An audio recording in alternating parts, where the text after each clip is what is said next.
Welcome to the REI Roadmap Podcast. I'm your host, Matt Jones. I'm really excited to be bringing you a great episode today.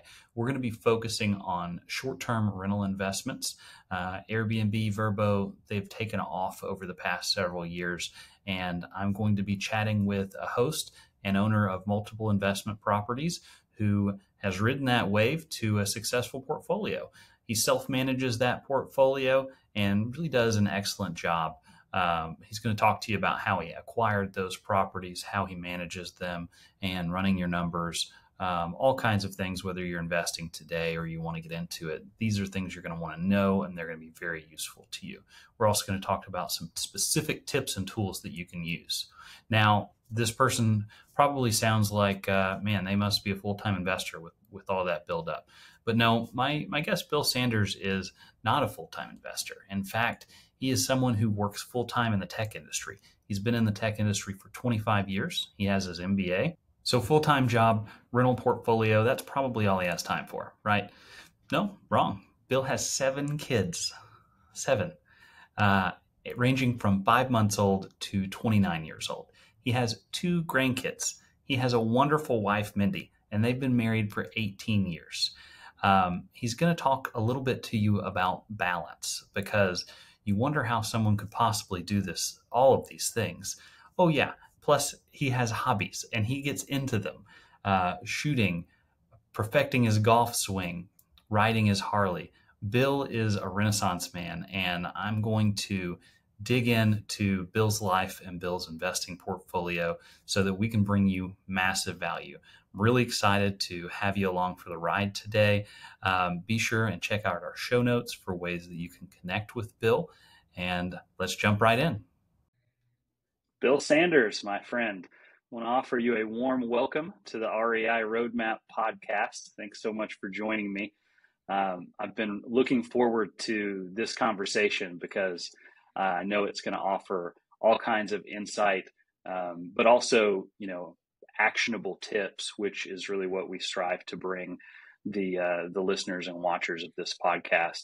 We want things that they can take from your story and put into their real estate journey and use it to invest for the first time or be better investors on the next deal. So thank you so much for joining me. I'm glad to have you. To start off, if you will, why don't you just jump in, tell us a little bit about how you got started in real estate investing and kind of where you are today. Great. Thanks, Matt. It's good to be on. I hope I've got some words of wisdom that can help someone out there. So I know you do. Yeah.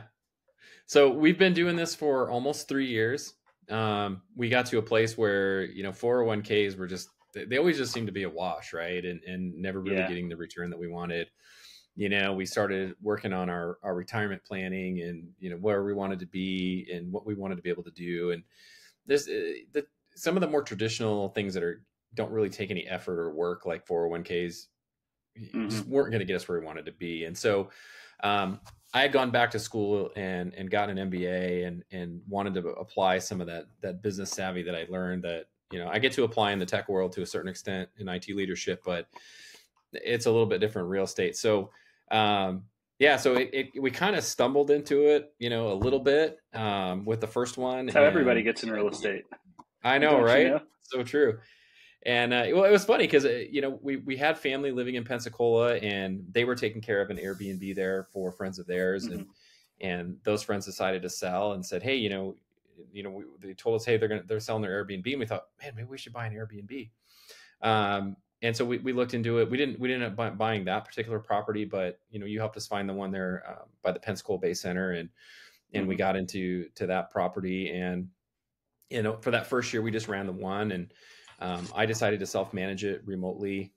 We had family in town, so that made it a little bit easier, to have a level of trust that the property is being taken care of and it's taken care of well and managed well and things like that. And so that first summer was fantastic. I mean, it turned a great profit. It was 2020. I think everybody was tired of, being locked up, or 2021, I guess it's 2021. Everybody started being locked up, right? And so the cool thing about Pensacola is that it's drivable from so many big cities, in Nashville and Atlanta and Houston and totally, anywhere in Louisiana, Mississippi, Arkansas, even, got some people driving down. And so it was really good. We made money. It was profitable. we had another rental property locally here that was a long-term rental. And at the end of that summer, we decided to sell it, put the proceeds in a 1031 exchange, and then find more properties in Pensacola. And so we bought another 4-4 out in the Lost Key Resort to try to diversify a little bit, right? So we're not competing against ourselves. I think that was kind of a big thing. Is I've got some friends who do this, and they've got 4 condos in the same building, and I'm like, well, you're competing with yourself, right? So and that we were a little afraid of hurricanes. I think since our families live there, there's been 1 or 2 hurricanes that rolled through, and so when we got into our third property, we went a little further east out into Navarre and bought a property there. And so we kind of target different demographics, right? So one can host 16 plus people, one is downtown, one is in the resorts. We've got different price points, we've got different comfort levels, different sets of amenities. So and they're geographically apart far enough. We figured a hurricane won't take them all out, right? They might not all rent, but very likely that 1 or less is going to get damaged, or 1 or fewer is going to get damaged. So so we've been doing this, like I said, about 3 years now. We have 3 properties there in the Pensacola area. We have done really well. That we've got a sizable investment, I think, getting in, right, to do the down payment. Our third property needed a lot of rehab to get it kind of where we wanted it to be. We furnished all of them. So, but it cash flows, it has cash flowed every year. So a little bit better return on other things we could have done. And now we're just kind of holding, waiting for interest rates to come back down and hopefully find another one. So Bill, you've got a really cool strategy in that the 3 properties are separated by, 45 minutes to an hour, but all in the larger submarket of this Pensacola area. And each one is a little bit unique. I know there was some strategy behind that. We'll probably talk more about it. But the first place I'd like to dig in, why short-term rentals? Why, you mentioned you had a long-term rental you sold. Why not flipping or buy and hold long-term rentals? Why did you go with short-term? Well, I think short-term, there were a couple of reasons. One, we thought we could have better net income coming in with short-term than long-term. Obviously, the second thing is that, your expenses go up, but you're then also employing local people, right? So, we've got several cleaners, and, we're probably a big chunk of their annual income, which is really nice. We can be able to offer that, as well as handyman services and things like that, that we have to pay for. It's drivable for us here, where we live in just outside of Austin, Texas. So for us, it's a vacation spot, any of the different 3 properties. We had family there. So it just made things really, really convenient as our family grew. Staying in with family isn't always an option. And, getting a bigger Airbnb, kind of adds up. But we thought what would really be good about the short term, as opposed to long term, was it would be fun. It'd be a learning experience. I like to learn new things. But we wanted to try to build a business we could leave the kids. Right. Something that not only would cover all the expenses, cover the mortgages, help us build equity, but also cash flow and be something that, could potentially support retirement income, or, by then, I suppose when I retire, they'll be paid off and that won't be a problem. But, even so now, right. And, hopefully reinvest that money every year or every other year and add another property into the portfolio. So, yeah. Okay, cool. So it sounds like, there were quite a few reasons, but some of the top ones were that, the financials were better. It was going to make more money on your investment, and it gave you the flexibility to stay in them and utilize them, as well as, them just be an investment. Are those kind of the 2 main things? Or would you say there was those were kind of the 2 main things. And we like hospitality. My wife and I, we love to host people in our home and take care of friends and things like that. And so, and doing it this way, I think we'd been, like you said, we had done the long-term rental, and there's not a lot of business savvy goes into that, to be perfectly honest.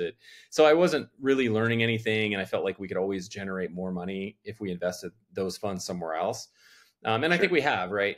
Depending on the year. Even this year was a down year, and we still, did a little bit better break even. After the debt service was completed, we still cash flowed a little bit. So, there's going to be better years like 2021, and hopefully 2024 is good. We'll see how that shapes up. But those were kind of the main reasons. And, will I stay in a long term? I don't know. It is, if the market keeps going up, there's kind of an ebb and flow to real estate, as we all know. And, we're not in any hurry. We've got emergency funds for each property in place to cover those downtimes. And we're good at taking the peak season funds and revenue and saving that for the off season to cover expenses. And so, yeah, it's a little more fun. It's a little more of a challenge. It's kind of like pulling the handle of a slot machine sometimes. You get a little bit of excitement in the summer. How much can we do? How much can we do? How, what can we get? Can we hit 100% occupancy, right? To December and January, it's like, oh my, it's a little lower than I want it. So I've been, working with you and we've been in communication now for years because we actually connected well before you started the short-term rentals. And something I've noticed about you throughout this part of it, especially the short-term rental, is you seem to like to gamify things. And I think that Yes. is, I think that's really valuable for people that think like that and enjoy that, because then you're constantly moving levers and seeing how can I make this the best it can be. Do you think so A, would you agree that you tend to like to kind of gamify things? And B, do you think that comes from your tech background or somewhere else? Well, I think, yes, I love to gamify, and to answer your question, I don't know that it comes from tech, but it does come from my compulsive nature to want to win and to excel and exceed where other people say it can't be done, to be able to say, oh yeah, it's all good, and I think I've seen that to a certain extent this year, right? I'm in several, Facebook groups with other hosts, and, people talk about it's down or they haven't had a booking. And I'm just like, I'm just going to kind of stay quiet, because I haven't really had those negative experiences this year. Like, it hasn't been awesome, right, but it also hasn't been bad. And so, and then I go look at their property. I'm like, oh, okay. Yeah, I can see, your pictures aren't that great, or your prices are too high, or your location isn't awesome, or you kind of got in and didn't, after the market was really saturated. And so you don't have any reviews yet. And, there's a lot of little reasons. And so sometimes I'll offer some friendly advice. And sometimes if it's direct competition, I tend to stay a little more quiet. And I don't also want to, I don't want to like brag or having like, hey, I'm beating you, but if people ask, I'm like, hey, this is what we're doing. And here's some advice that I can give you. And I try to share that. But gamification is really kind of fun, right? Because there's little levers you can pull, right? Like today we've got one of the properties is open for New Year's Eve. So, I went and changed the listing headline today to, hey, 35% off for New Year's. Right. We'll see if it closes tonight. I mean, if I know if there's little stuff like that works. I did some things with that for Christmas. I think over the fall, I did some weekend deals, and advertise them as weekend deals. And I think that kind of spruce things up. So there's always little things you can pull with changing out your profile picture, right? Because if people are browsing, if they're planning ahead, right, for a summer vacation, and they see the same cover photo, they don't go back into the property again. But if you've got a new cover photo, they're not going to remember the headline necessarily. So they'll go back and look at the property again, be like, oh, I keep coming back to this property. Okay, well, and kind of playing into the psychology a little bit of, yeah, I'm inviting you to come back in by, making it look really different, every 30 days or, 90 days when you're here. So. Yeah. So, Facebook and Instagram and all those places have the algorithm to get us to keep coming back. You've got a Bill's algorithm for booking. Yeah. Well, and I had one for pricing too, that first summer when we only had one. I can't do this with three, but with one, I was literally going in to the area where our place is by the Bay Center, and seeing the comps that were around that neighborhood and what they were going for. And I was constantly doing that. And then also looking at the availability on Pensacola Beach and in Gulf Breeze, because what I would find is that if I held out a little bit longer and didn't go cheapest, and I waited and I watched that inventory on the beach or very close to the beach start to drop, people start booking inland and into downtown. And so I didn't have to, in that strategy, I didn't have to be the least expensive. I could, I think that first summer, I think that 2021, I think we were doing over 400 a night for a 3-2. Yeah. Because there was and no it's more just a inventory single left on the family beach. house. Yeah. Downtown exactly. Pensacola. Yeah. So kind of balancing that and keeping an eye on that. I still try to do that, but I have switched to a management system, Price Labs, to help me do some of the comps and check their market dashboards once a quarter and just kind of see what everybody else is doing and where I compare with cleaning fees and things like that to try to incentivize. But yeah, it's definitely, there's a lot of sliders that you can play and you can move on. Price, right now, especially I think with inflation, and layoffs and things like that, is price is definitely the biggest concern I think people have, but there's a lot of other little ways you can entice them to come back when everyone's dropping in price. How often would you say that you go in there and tinker with your listings? Is that a daily thing, a weekly thing? Mhm. Listening to you, I know you're not waiting to do it Yeah. monthly. So Yeah, I'm not. Well, it's so funny is Airbnb has a setting that if you make a change, it will reboost you in the algorithm a little bit in the search results.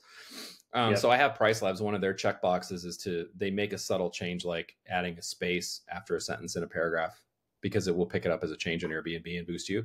I don't think VRBO has things like that, at least not that I have been able to find. But I am pretty regularly. I'm changing out that cover photo. I'm adjusting the headline. I'm going in and setting deals. I've got, Price Labs. I have it set up, as I get closer to a booking date, if it's still empty, it'll start lowering the price and I can configure those percentages. If I get a cancellation and then now, in the next week, I'll go in and drop a deal percentage off, to try to get a booking in there, because I'd rather have people than it sitting vacant, clearly. So yeah, so I'm in there pretty much every day I'll probably make at least one change per property per week is probably fairly accurate. And that's on not top as of much Price Labs tinkering on your behalf. Yep. And that happens daily at the Price Lab. So. Okay. Very cool. All right. Yeah. Well, I want to dig into a specific property, or maybe a couple if we have time.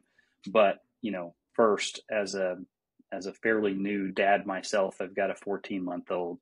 I see somebody like you. You have a huge family. You have a full-time job. You've got hobbies that you go deep on, and then you buy the rental properties, you get them ready to go, and you self-manage them. Brother, you're what I would call a Renaissance man. You're doing all of this stuff. How, for us mere mortals that like myself that just have one child, and my main job is in real estate, so I'm already here in this space. You're having to move into it and out of it like a professional. But how do you juggle it all? What insights do you have for people trying to figure out how to keep the balance? Right. Well, the first thing I would say is get a good night's sleep. That's key, because the fresher you can wake up in the morning with a clear head and kind of get cracking on the day. I think I get a lot of my best work done in the first few hours of the morning. So yeah, to balance it. Now I'm remote. So, right. So I'm a remote worker. So I work from home, and I have since even before COVID hit. And so that's been really great. Cause like I said, we have 6 kids living at home under the age of 12 and under.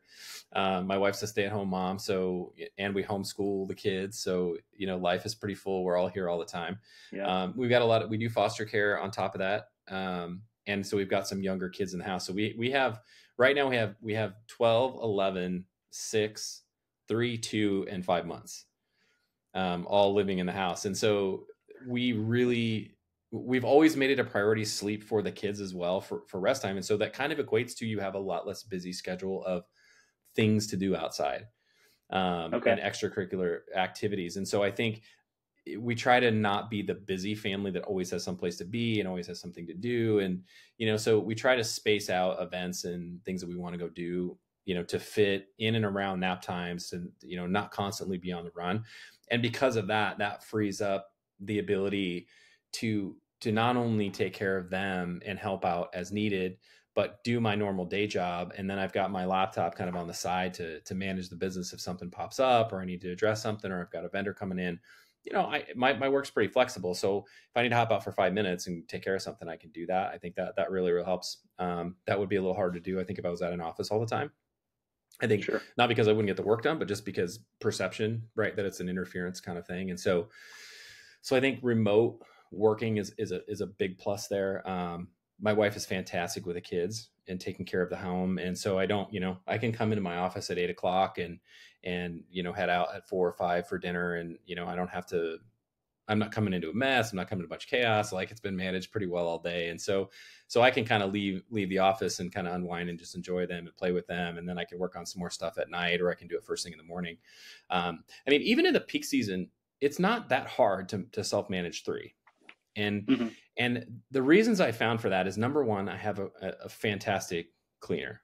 She's awesome. And she has been with us for almost since the very beginning, taking care of the properties, and she's really, really good. I've got a great backup. a deep cleaner that can come in and do some things like that. I've got a good handyman company that is doing some things. I've made relationships with vendors that take care of, pest spraying and, AC and HVAC and all that jazz, electricians, all that stuff. So, I've been able to build up, a good contact list of people that I trust that don't, I think, overcharge, because sometimes you got to really be careful. I think when the people hear it's an Airbnb, they're like, oh, I can jack up the price, because they're out of town and what are they going to do? So I've definitely come across vendors like that. I don't do business with vendors like that. They might get my business once, and then when they hand me the bill and, for a $550, sink faucet replacement, then we're out, and I go somewhere else. So balancing that, I think, it really comes down to, what do you enjoy to do? Like, if I didn't enjoy this, I wouldn't do it. I would procrastinate. I would, find something else to do. But I do, it's gamified for me. So, I had a goal set for 2023 of total revenue that I wanted to hit, and we missed it by, that much, and I'm still hoping. There's still a couple days left, You're still trying to get that New Year's booking. You're gamified. Exactly. But it's really good. And it really pays off too. Like, when I forecast what I believe the monthly revenue is going to be and where our net income is going to be, and to watch those numbers come in and compare it with the analysis I did when I first bought the properties, and see that, I'm not perfect, but I was close. And so it's like, that's really good, because it's, you sometimes you don't know. You're like, it's kind of a toss up, because really it's a service industry, and it's a vacation industry. So this is not a need for most people. This is a want. And there are going to be years when people want a vacation real bad, but they can't afford a vacation, and they don't need it, so they're not going to do it. And so, but being able to watch that and see those numbers come in, and see how close did I get, and what can I do to push myself over the edge, and how can I take care of this guest that's got this challenge, or they're calling in the middle of the night for something that is not worthy of calling in the middle of the night. How do I deal with that stuff? And then learning, my new challenge right now is I'm learning how to get better at direct booking, and how to market that, and how to reach out to people and land a couple more snowbirds in the off season. And, okay, what do I need to put in the contracts? And, how do you guys handle refunds and deposits? And, try to get other people's wisdom and what they've learned and what's worked for them. So for me, I love to learn. Like, I'm happiest, I'm most motivated, I'm most content when I'm learning new things and applying those things and seeing success. And, because it's growth, right? I think so. Growth for me is a big, a need in my life, right? For wellness and flourishing. Yeah. Well, that's awesome. And I can tell that you get excited by it. You can tell that it brings energy, and that's how that, that's one of the ways, you're spending your time in the right way, is when it makes you feel like that. So I'm glad that you mentioned the initial projections versus, actuals. So I feel like, I helped you buy all 3 properties, so I know them specifically. And I feel like for the downtown Pensacola property, there weren't a ton of things that we could have really sharp numbers on at the time. And then there's the one in the resort community out in Perdido Key. That one was easier because it's pretty established out there, and there's a lot of other rentals, in that similar size and community. And then the one in Navarre was a totally unique beast. So will you talk a little bit? Well, let's just pick one of them and dive in. I'll let you pick the property. Where would you like to go for a deep dive to start with? Yeah, well, I think the one in Navarre would probably be, that was probably the most interesting, because it was kind of the leap. It was a little bit of a gamble. It was a little more of a risky play, but it all stemmed from an idea I think we learned early on. And the idea that I learned early on that made things successful is you've got to host at least 10 people or more. If you really want to pull down, and bring in and stay occupied, we found that almost every booking, even at the downtown location, was always 8 to 10. And people were constantly asking, can we have 12? Can we have 12? And if you want to be able to charge more, because you've got some fixed expenses, but then you've got some variable ones. And honestly, the variable expenses are kind of immaterial, toilet paper, water, electricity. I mean, a couple $100 a year. Right. But the fixed costs are there. So if we want to really cash flow well, we've got to have more guests paying a higher rate. And so because of that, we decided that, hey, we can book more and fill up more if we can sleep more people. And so we really went out on a leap for the Navarre property because it was a 5-bedroom, 2.5 bath, and we could sleep 16, 18 people there. We had one set of Airbnb hosts. They came with 25. And because they were hosts and they knew what they were getting into, and we talked about it over the phone, we let them come with 25. And they made it work. They were there for a whole week, and they made, 2.5 bathrooms work. And they slept on air mattresses and sleeping bags, for some of the kids. And because there's no carpet there. So it's like, you got to sleep on it. The sleeping bag alone ain't going to cut it. But so that property, when we looked at it, it wasn't that it was distressed, but it had definitely, we felt it was a little undervalued. It had some smells in it. It was kind of dated. It looked like a prop. There's a lot of garden, activity going on outside. And so, there's some landscaping I think people were probably going to be intimidated by. It wasn't a really good use of space the way that the previous owners had set it up. And so, and the smell, the smell is the worst part, but that's what kills us for, right? You take care of that fresh coat of paint, some kills. And, but that one, we looked at the numbers, and we knew we were probably going to be in for, 30 to 40,000 probably in repairs. So, we did a really, I think was we that did a good job repairs and negotiating. furnishings? Yeah, actually, you're right. It was repairs and furnishings. So the wife had gotten really good by the third one on doing furnishings for, she did furnishings for like 35% less than she did them in the first place in the 3-2, that was pretty cool. So she really honed in on that one.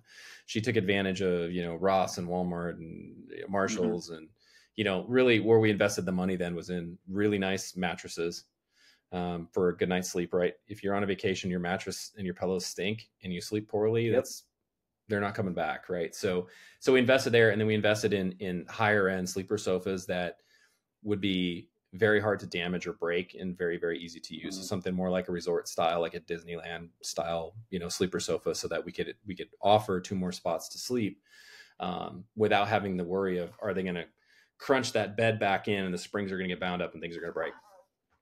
Anyway, so when we kind of ran the numbers on that one, we looked at, we knew the ROI was going to be a little bit longer, but going back to that idea that if you can sleep 16, 18, 20 people, they're going to pay a lot more per night, because now you're having, instead of 2 families, you could even have 3. Sure. And, our family is one of those families where we all like to get together. And so there's lots of cousins, there's lots of, aunts and uncles, and everybody likes to gather. And so we wanted to cater to that demographic, because our first 2 properties didn't really do that. You could do 1, maybe 2 families in each of those, but not 3. And so when I started looking at inventory that could sleep more than 12 in the Pensacola area, the numbers dropped dramatically with the inventory. So we really kind of hopped on that. And so it actually, we broke the goal amount I had for total revenue at that property the first year, and we broke it again this year. So that was really refreshing to me, that and like I said, we've averaged 15 people a night when people stay. It is getting the demographic we intended it to reach. But that one was really cool. So we ended up buying it, and we had to do some work on the pool, replace some doors, get some solar panels back up and running, lots of paint, freshen it up, make it look really cool, furnish it. And it was really, really fun. So we kind of throw the whole family kind of hops into it, right? We throw everybody in the van and the truck, and we drive a bunch of stuff over, and roll up our sleeves and do as much dirty work as we can, save, the professional stuff to the professionals. And, but we do all the other things that we can do. And, we converted, we converted the garage into a game room, made that real nice, painted the floor. We took a storage room that was off to the side of the garage and put in HVAC into it, added 3 bunk beds, a TV, Nintendo, game room for the system, bunk room for the kids. So you could add 6 more there.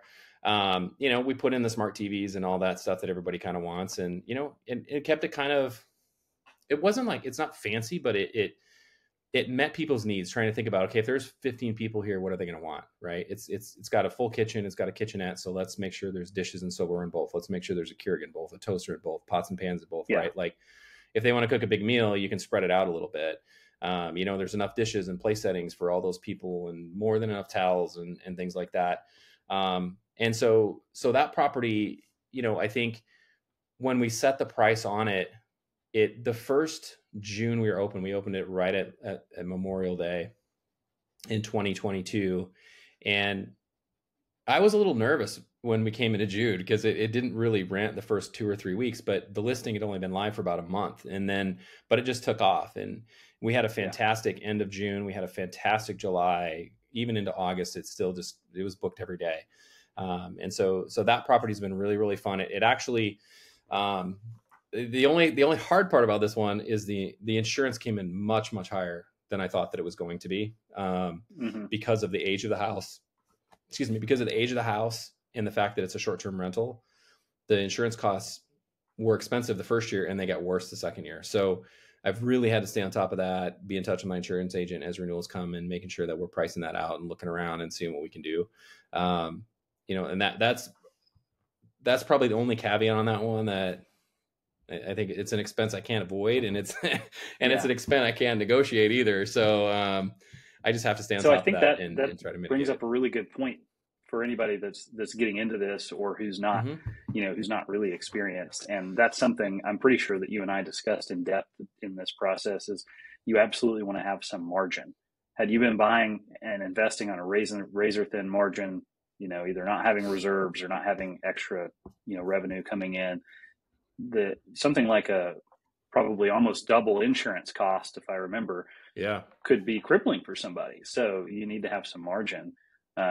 Something else I think that you talked about, but I just want to make sure that anybody listening hears specifically, you thought about who your audience was going to be, who your guests were going to be for that property, and you catered to them. Somebody with 15 people is going to have a tough time, getting everybody's coffee and everything. And so you've got a kitchen, and then you've got a kitchenette that you also made sure that was usable. 15 people, you've got to entertain.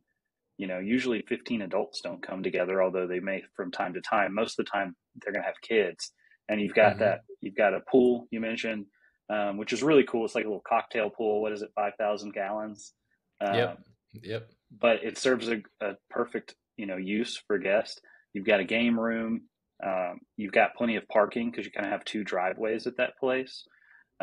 So somebody who hears what you're saying needs to understand they can't just go buy any property and make it into what you have. Right. You've taken pains and gone to great lengths to differentiate yourself and to cater to your clientele. So I want people to make sure they take those away. Yeah. And that's really important, because I was just looking today, right, as I'm trying to get New Year's booked, and there was another house out in Navarre that it had, I think we have 12 beds in that house, 12 or 13 beds. And this house was advertising 16 beds in a 4-bedroom. And so when I started looking at the pictures, I'm like, okay, yeah, these guys built like triple decker bunk beds, like in normal sized bedrooms.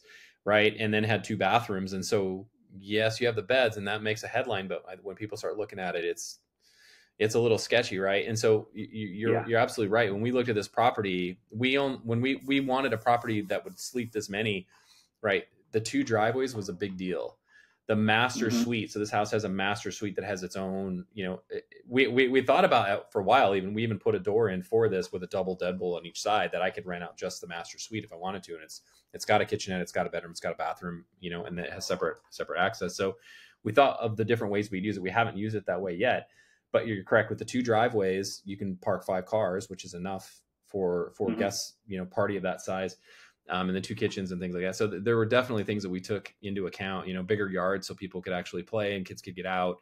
One of the things we picked up on right away that I typically don't like is grills are kind of a hassle, right? Because guests don't necessarily clean them. Propane runs out. You don't want them using charcoal, or, it invites a lot of problems. Well, with that many people, we added a grill at that one.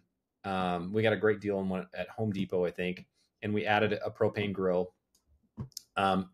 to ease cooking, because I kept hearing, people were like bringing grills with them. They were like, I had this one set up like a whole hibachi grill, like a Blackstone thing. And they were like doing, like, they were telling me, they took pictures of it and sent it to me. It was pretty funny.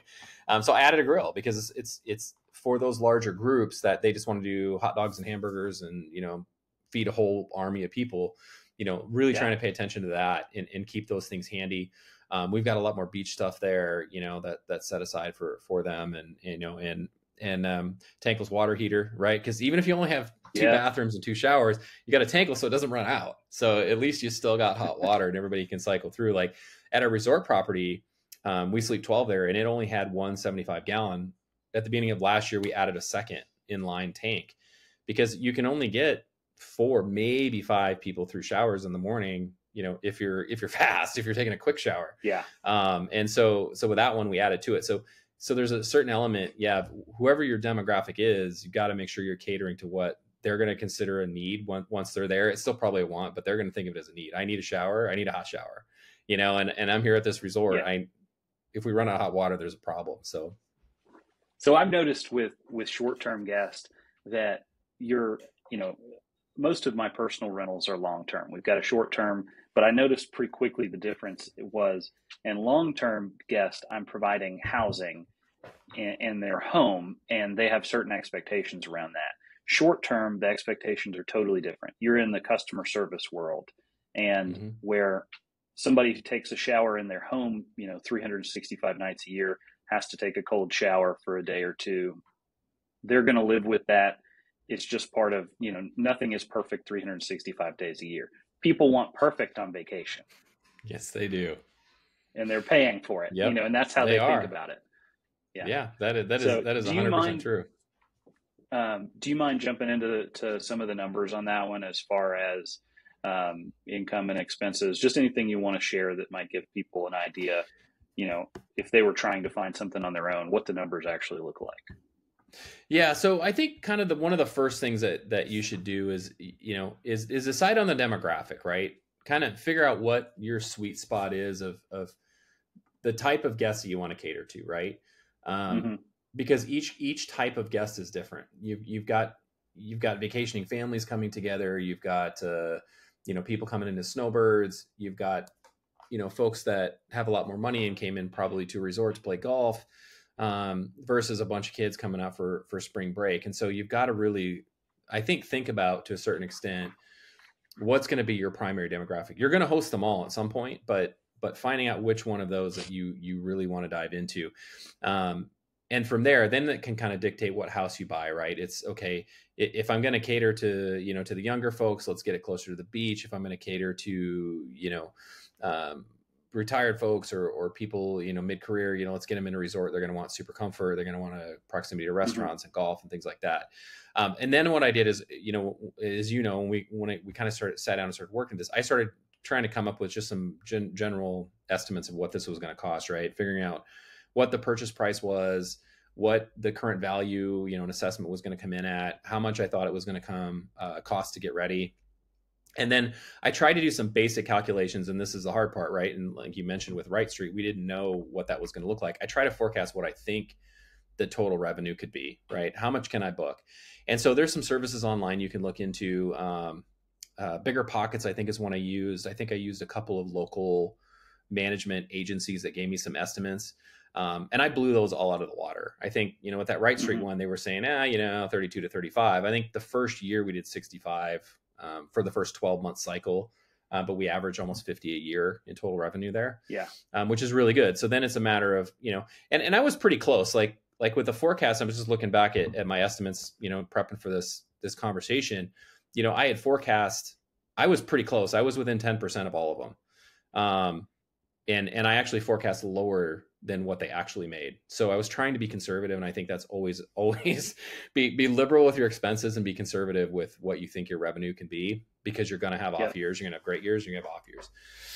And then from there, then I start looking into, okay, what's my PITI, my principal, interest, taxes, insurance going to cost me when I add it all up. Right. And you want to get a great lender. You want to get someone who, is going to get you into the price point that you want as far as interest rate, buying points down, things like that.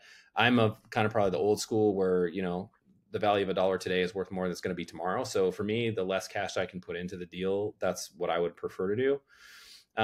So I kind of calculate that in what I think that mortgage payment's going to look like, what, try to get a handle on. It's a guess with taxes, right? So, like this last house we bought, I think the previous owners were paying $700 a year because they'd been there for so long and they were grandfathered in. And then when it flipped over to my ownership, it's like, yeah, $3,500. Yeah. Big, you don't know, right? You don't necessarily know exactly what it's going to be.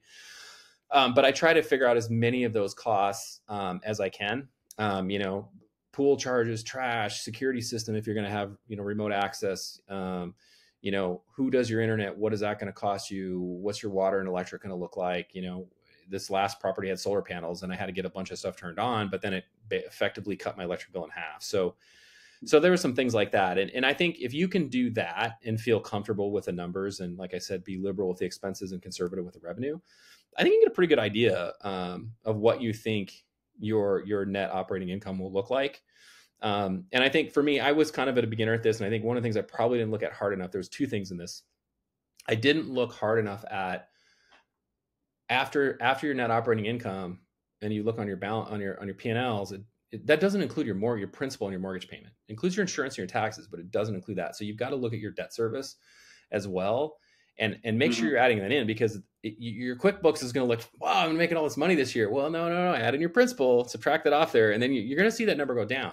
And you've got to actually, try to consider that and say, okay, that substantially reduces it, but I'm gaining equity in the house. I have a fully paid mortgage and I'm still cash flowing a little bit. Will that do better than anything else I can put that money into? And honestly, this is not hard. Like, if you have a customer service focus, if you care about people, if you, can focus on details, and, I'm not the most emotionally intelligent individual on the planet, but I've adapted my style and improved myself to be able to make sure that I'm speaking to customers. They can hear the joy in my voice. They can hear the empathy if something's not working right. They, immediately know that I'm going to take care of them. And I think that is something that I did learn from the tech industry, is you learn who your good vendors are when something breaks and doesn't work correctly. That's when you learn. It's not what great deal they give you up front. It's not the discount. It's not how happy they sound on the phone. It's when the chips are on the line. Do they leave you hanging, or do they take care of you? And so we always make sure we take care. So that's kind of a little side note, freebie. But so the debt service is one thing I would make sure that I pay attention to those numbers. And then the second thing is I was not liberal enough on repair costs. Repair costs have been much higher than I thought that they were going to be.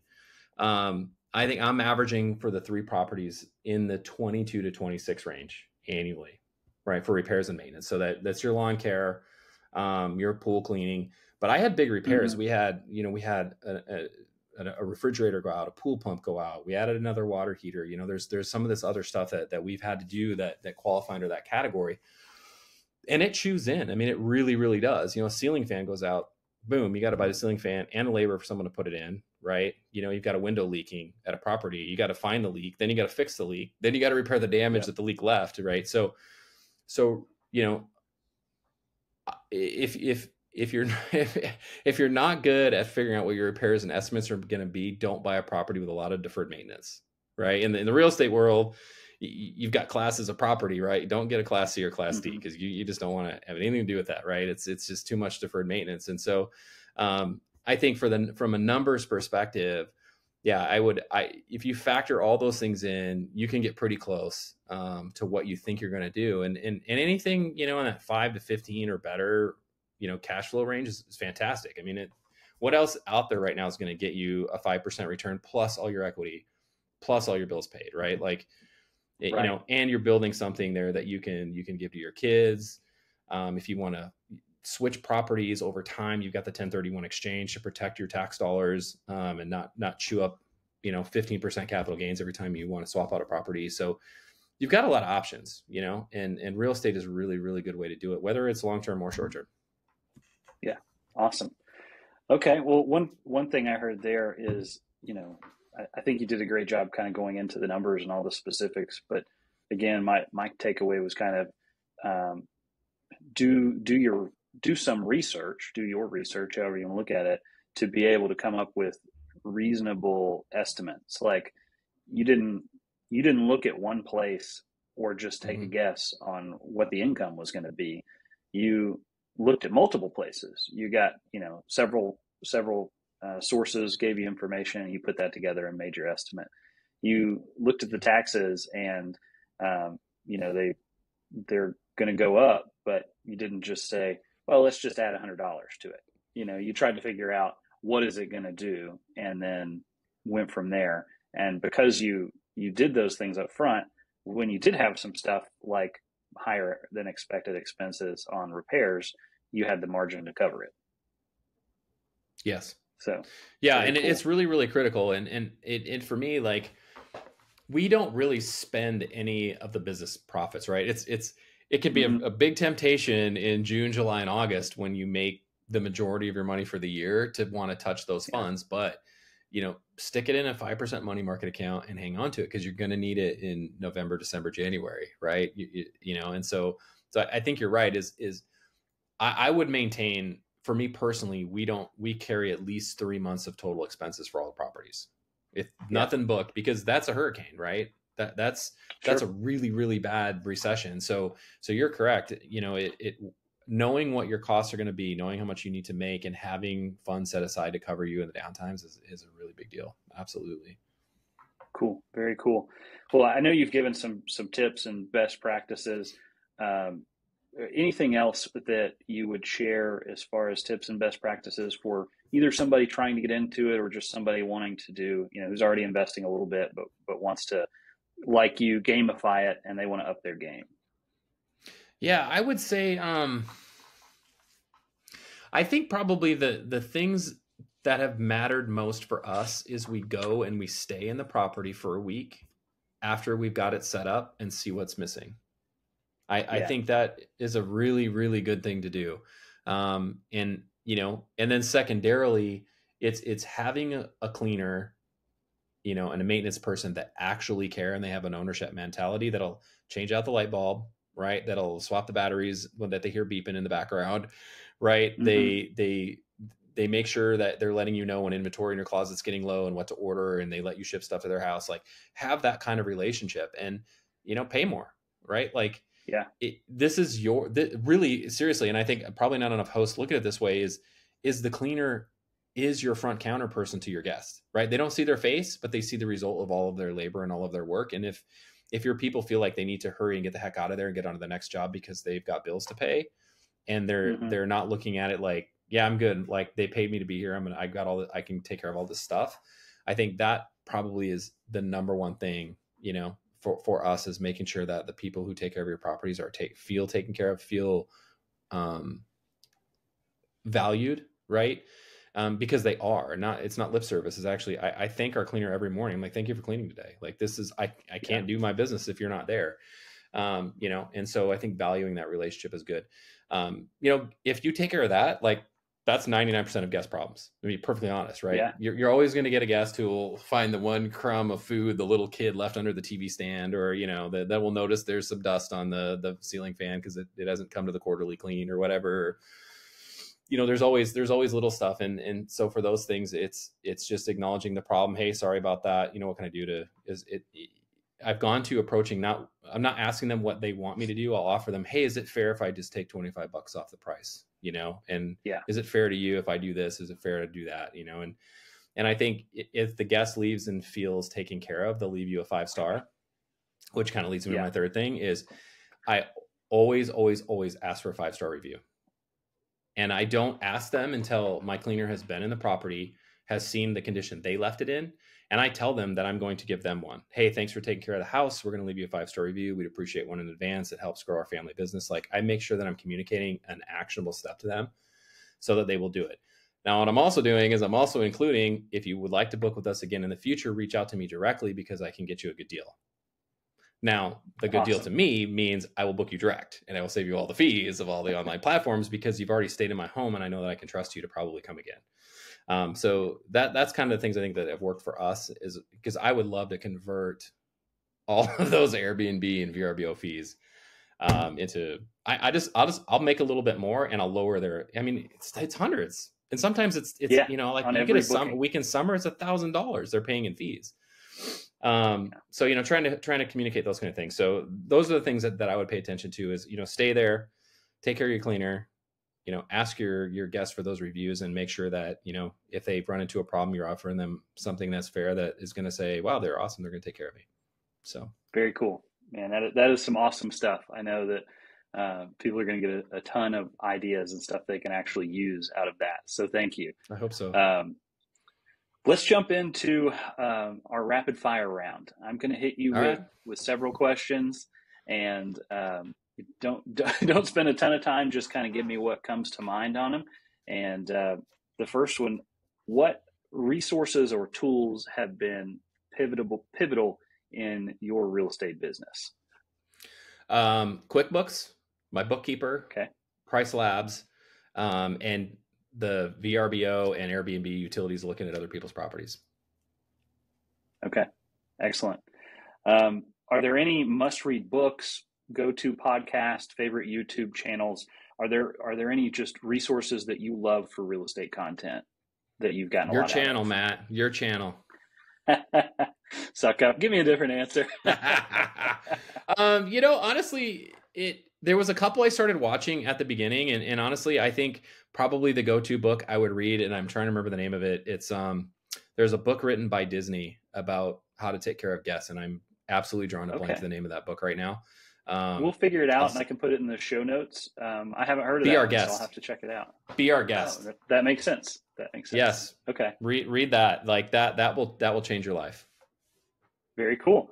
Beyond the real estate realm, same question, not real estate related. What book series, podcast, YouTube channels, what are you into? What do you like consuming when you're not thinking about real estate, juggling a huge family, or something else?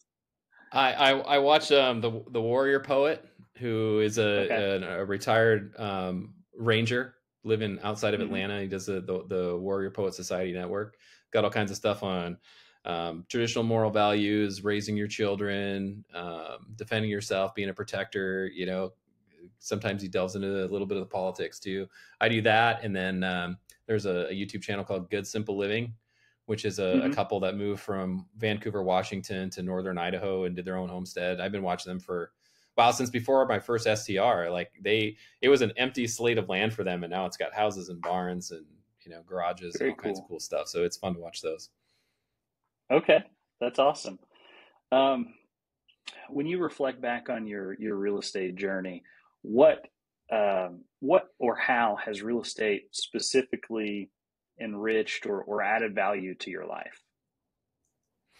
Wow, that's a good question. I think when I look at what we've built from, because we're trying to build a legacy for our kids, and so I think I just look at the properties we've been able to put together, the equity that we've generated, the legacy we're hopefully leaving behind for them, and looking at how that's going to play into our retirement so that we can have some fun. I'm kind of an older dad. I got started a little later, so I don't want to be working till I'm 90 years old. So I think just seeing the wealth that we've built, and my wife and I, when we first got married, we did Dave Ramsey's Total Money Makeover and got ourselves out of debt, and so the only debt we have is the mortgage. We just don't borrow money for anything else. And so I think that's that whole journey with her over the last 18, 20 years to make sure we're using our money and our finances very wisely, to build something and not end up giving it all away on payments and everything else. And, to banks have skyscrapers for a reason, right? It's because we keep giving them all our money. So I think that would be my answer for that one. Okay. Very cool. All right, so let's try to be really candid with the audience for a minute. If you consume real estate content out there, most of it makes everything out to be, this grand, perfect, sparkly world. But you and I know that real estate has its warts and its challenges. What would you say real estate has cost you? Whether it's time, finance, something else. What are some of the challenges of that you've seen and experienced in real estate? Yeah, man, I think it's paying for services that weren't delivered. I think that's probably the number one thing that I run into. I've had it with an inspector. I've had it with a window repair company. I've had it with a plumber. I've walked into things that I either didn't do enough homework on, or didn't notice something, or didn't do all of my due diligence, and I missed a dot here, and a T there, and it's cost me money. And so, I mean, that's the whole reason I'm in the game, right? Is to have fun, is to build something, but ultimately it's to make money. And so, yeah, I think looking at it from that perspective, that's the thing that really gets under my craw is I hate wasting money, and I hate paying more than what things cost. And I don't like it if I'm in a position where I don't have a choice. It just has to be done. And, so, and that is the one hard part about doing this remotely, right? Is I don't have as many relationships. Well, I rely on you. You've sent me over some great referrals and that have helped us out. And, our handyman being the latest one. Shout out to Glenn's. And, it helps. So you get the right people coming to do your work, and they do it well, and they do it right the first time, and they don't have to come back. That really is key. Awesome. Okay. Very good. Man, I really appreciate you coming on today, and I've enjoyed our conversation. I know, the audience is going to enjoy it because you've shared, just a wealth of knowledge, a lot of usable stuff. Before we sign off today, I want to ask you, is there anything that, we haven't talked about or touched on that you'd like to say, mention to the audience, maybe something you were hoping I would ask you about that I didn't? Yeah. I mean, I think when I think about real estate, the thing that worries me, or especially the short-term rental, that worries me the most is we are in a cancel culture, right? And if your business is entirely dependent on Airbnb or VRBO, and then you do something they don't like, or you say something they don't like, you've got to make sure that your investment is protected. And I know for me, it's one of the things I would much rather shift all of my business off of those two platforms and book everything direct. But it is not as easy said as it is done, right? Not only, there is an element of risk you assume when you go off of the platform. If there's damage to the property, if people cancel at the last minute, there are things like that can be a problem. But, that's probably the thing that I look for the most, and I'm also struggling with the most is trying to build this business direct much faster than the track that I'm on now. It's the trend line is too low. It's not rising fast enough for me. And I'd much rather get into a place, but it's hard to find. There are websites that allow you to book direct and allow you to post direct, but they're not advertised that well. Right. And so I've got they don't get the smattering coming in. Airbnb. Yeah, exactly. And, I mean, if you're booking direct, you can do it with a contract and, QuickBooks PayLink. You build your own website, those kind of things. But man, I would love to get to shift into that mode where, 50-70% of my business is direct, if not more. Okay. Very cool. Where can listeners that want to connect with you or learn more about you, where can they find you? What platforms, what handles, and is if there's any upcoming projects, or partnerships or anything else that you would maybe have an ask, hit us with that too. Awesome. Yeah. So you guys can reach out to me anytime. And I'll send you over the info if you want to throw it in the description. It's bill.sanders at joyousvacationrentalsllc.com. I know it's kind of long, but man, all the good ones were taken. So it is what it is. So we have a redirect there on the website. We'll go to Guesty, to our platform on Guesty, which is our PMS platform. You can reach out to me there. You can give me a shout on the phone, 425-985-5145. Text me any questions you have, or if you want to chat. Man, I'd love to hook up with people who are really, really good at the direct game and how they built that, and weren't so dependent upon Airbnbs and VRBOs. I would love to connect with more people like that, because there's not enough of those that I've been able to find, willing to share. Some are, the ones are, but to go for that would be awesome. I'm sure there's some direct booking masters out there, because like you've said, it's a little risky to rely entirely on platforms that we don't own or have any control over. If they came through and eliminated your listing, does that eliminate, 100% of your business, or can you get enough direct bookings that it's a much smaller chunk? I think that's a great point. Well, man, I appreciate you. Thank you so much for coming on. I've enjoyed it, and we will kick this back to our audience and let them hopefully reach out with some questions. Thanks, brother. All right. Thank you. It was wonderful.